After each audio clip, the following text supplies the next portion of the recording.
이 시간 우리에게 주시는 하나님의 말씀, 이 골로새서 2장 12절에서 15절 말씀입니다.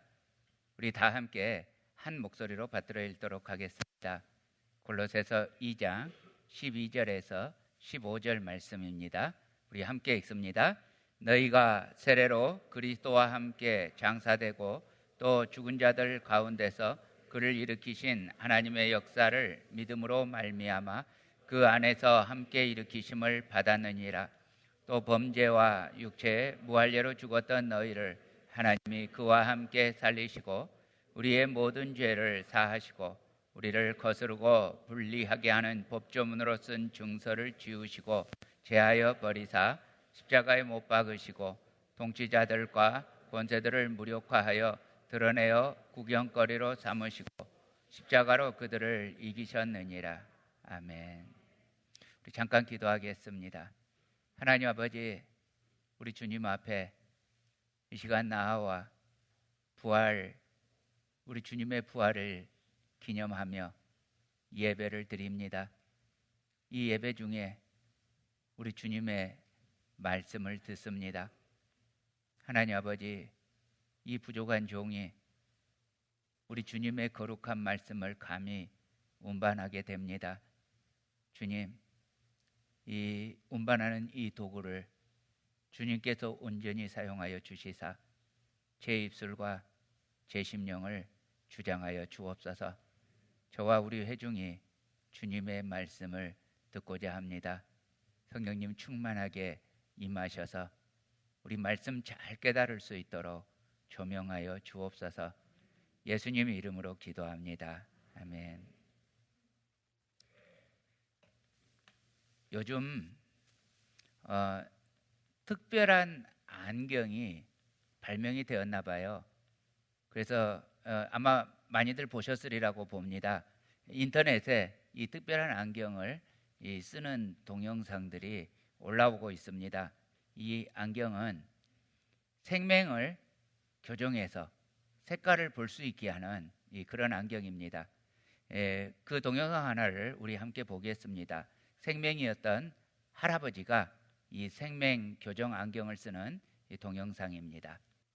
저 할아버지가 생명용 안경을 쓰기 전에도 그 전에도 분명히 세상에는 찬란한 색깔이 존재했습니다. 물론 저분도 그 사실 너무 잘 알고 있습니다. 자기 자신은 생명이라는 걸 잘 알고 있습니다. 그런데 막상 색깔을 보게 되니까 자기가 상상했던, 자기가 알고 있던 거하고 너무 다른 거예요. 너무 아름답고 너무 화려한 거예요. 색깔을 경험하는 것만으로도 감동하고 눈물을 흘립니다. 사랑하는 형제자매 여러분, 부활이 그런 것입니다. 주님과 함께 사는 삶이 아름답다고 하는데 정말 경험하면 경험할수록 아름답고 풍성하고 행복합니다. 오늘 우리 주님의 부활이 그저 약 2000년 전에 어느 날 역사적으로 일어난 그 사건을 넘어서서 여러분 모두에게 이 부활이 여러분의 부활로 경험되시기를 축복합니다. 우리 교회는 이 부활주일과 성탄주일에 이 세례 예식이 있습니다. 그래서 이번 부활주일에는 이 세례 예식의 의미를 살펴봄으로써 예수님의 부활이 나와 무슨 상관이 있는지 보려고 합니다. 성경에서 세례의 의미는 모세 시대에 홍해바다를 건너가는 것으로부터 설명합니다. 고린도전서 10장입니다.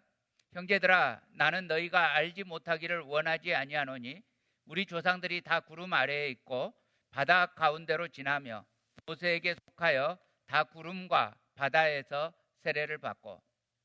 자, 애굽을 떠날 때요, 원래 이스라엘 백성들은 모두 다 애굽의 종이었습니다. 노예였습니다.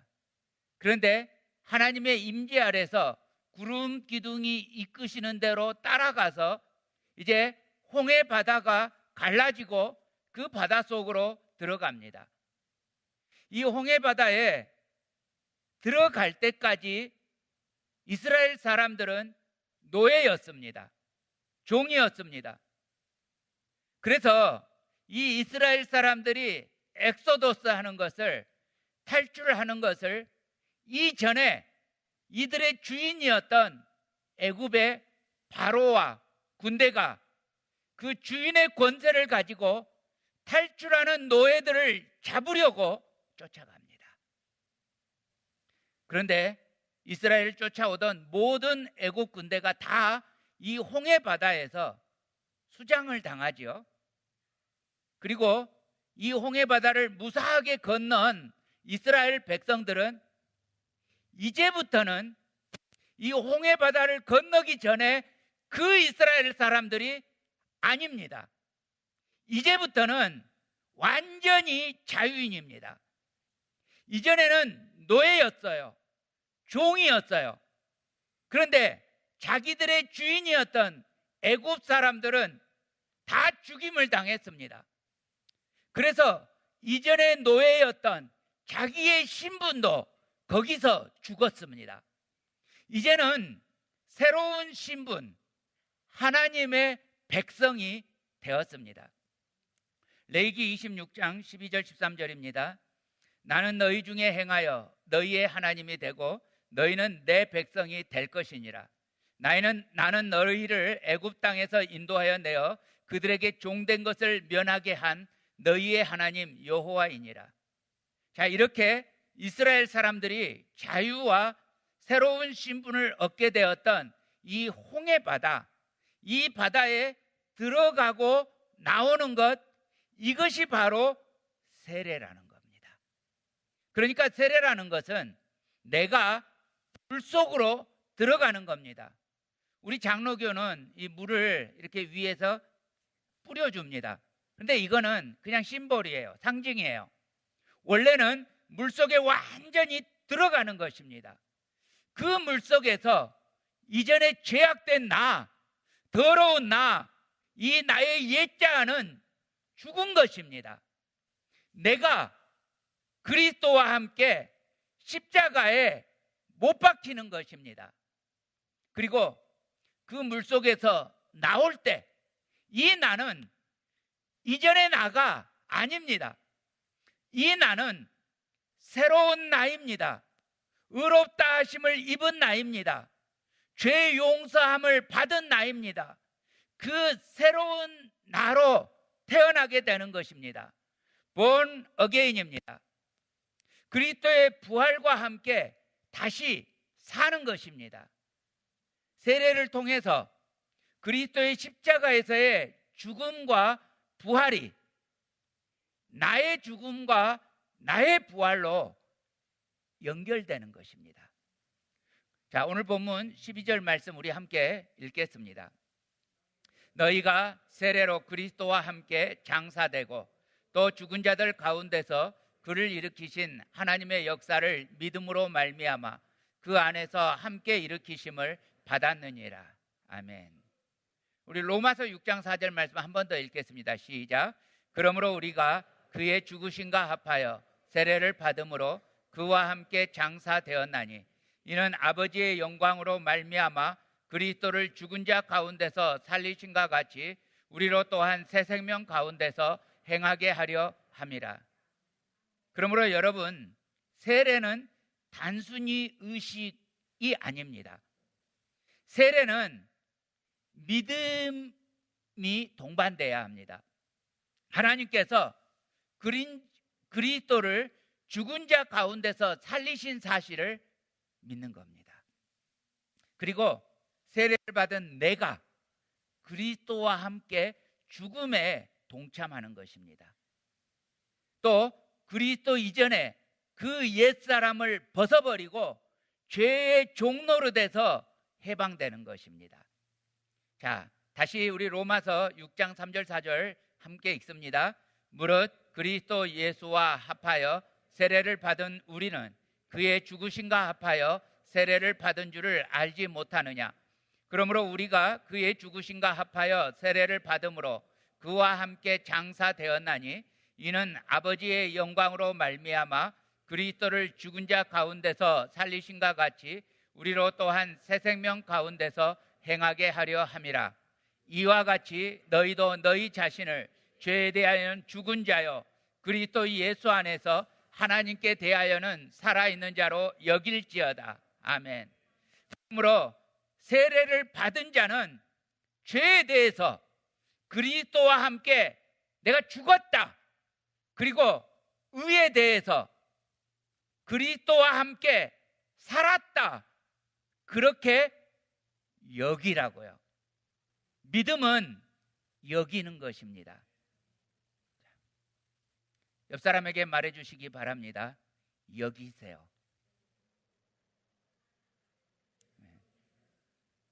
자, 14절입니다. 우리를 거스르고 불리하게 하는 법조문으로 쓴 증서를 지우시고 제하여 버리사 십자가에 못 박으시고. 자, 여기서 법조문은 율법입니다. 율법은 범죄함으로 타락한 인간의 죄를 고발합니다. 자, 고발한다고요. 너 죄 지었지? 너 죄 지었잖아. 고발합니다. 제가 손가락이 많지 않으니까 여러분들 다 이렇게 하고 싶은데 못 하거든요. 옆 사람 좀 찔러 주시기 바랍니다. 너 죄 지었지? 그리고 이 죄의 삭은 사망이라고 선고합니다. 그런데 이 법조문으로 쓴 증서를 지우시고 제하여 버리시고 십자가에 못 박아 버렸습니다. 그러므로 이제 그리스도 예수 안에 있는 자에게는 결코 정죄함이 없습니다. 생명의 성령의 법이 죄와 사망의 법에서 나를, 여러분을 해방하였습니다. 15절 말씀입니다. 통치자들과 권세들을 무력화하여 드러내어 구경거리로 삼으시고 십자가로 그들을 이기셨느니라. 십자가를 통해서 통치자들과 권세들을, 악한 영적 존재들을 다 무력화시켰습니다. 악한 사탄, 마귀의 세력들을, 그 정체를 드러내고 완전히 무장해제시켰습니다. 마치 승리한 로마의 장군이 로마의 거리에 개선하면서 행진하는 것처럼 그리스도 예수께서 십자가의 고난으로부터 부활로 말미암아 악한 사탄 마귀를 모두 다 패배시켰습니다. 이제 더 이상 악한 영은 권세가 없습니다. 우리는 그리스도 예수와 연합하여 다시 사는 승리자가 되었습니다. 할렐루야. 사랑하는 형제자매 여러분, 여러분은 이 믿음으로 세례를 받으셨습니까?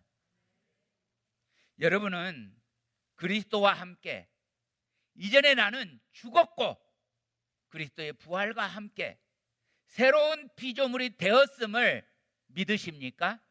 아멘. 저는요, 예수님을 만나기 전에 제 인생은 컴플렉스가 가득해서 어둠 가운데에서 살았습니다.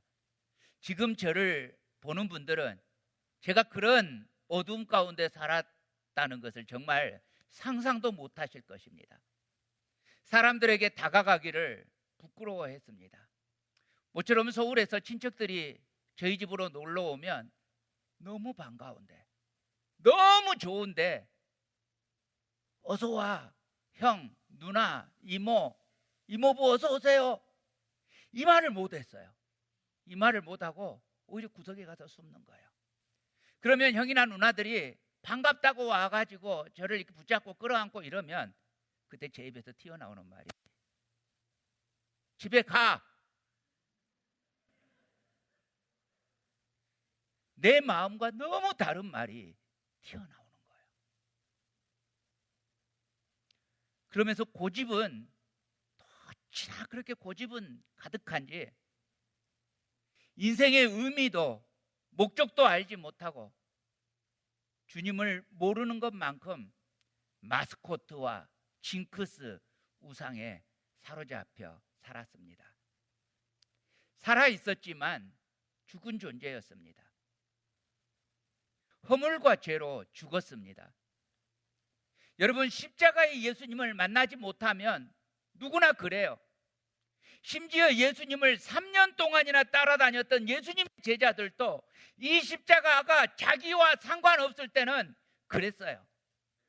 예수님의 죽으심과 예수님의 부활이 나와 상관없다면 누구나 그래요. 암만 교회 다니고 예배당에 나와서 예배의 자리에 참여하고 있지만 예수 그리스도의 십자가와 그 부활이 나와 상관없다면 누구나 그래요. 믿음으로 세례 받았다는 이 신앙 고백이 안 되면 누구나 그래요. 베드로를 비롯한 제자들 보세요. 십자가 이후에 예수님께서 그 처참한 죽음을 당하시고 나서 이 제자들은 소망이 다 사라져 버렸어요. 아무런 소망이 없어요. 살아있지만 죽은 자들의 삶이었어요. 살아서 온갖 행동들 다 하지만 의미가 없는 인생이었어요. 그래서 베드로를 비롯한 제자들이 한 일이 뭐예요? 나는 물고기 잡으러 가노라. 베드로가 그러니까 다른 제자들이 우리도 함께 가겠다. 그러고 갑니다. 그런데 밤새 그물질을 하지만 아무것도 잡지 못합니다. 사랑하는 형제자매 여러분, 주님 없는 삶은 설사 물고기를 엄청나게 잡았을지라도 소득이 없는 인생입니다. 허무합니다. 비참합니다. 어둡습니다. 그런데요, 그 밤이 지나고 해가 떠오릅니다.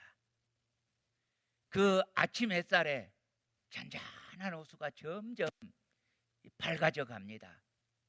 물안개가 피어오르는데 그 맑은 아침 호수가 저편에 그곳에서 나를 위해서 아침 식사를 준비하면서 기다리시는 예수님이 계셨습니다.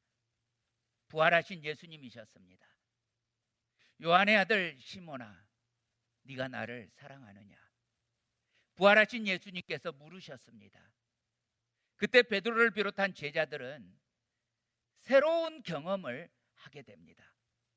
이것은 예수님의 십자가와 부활이 내게 경험되는 사건이잖아요.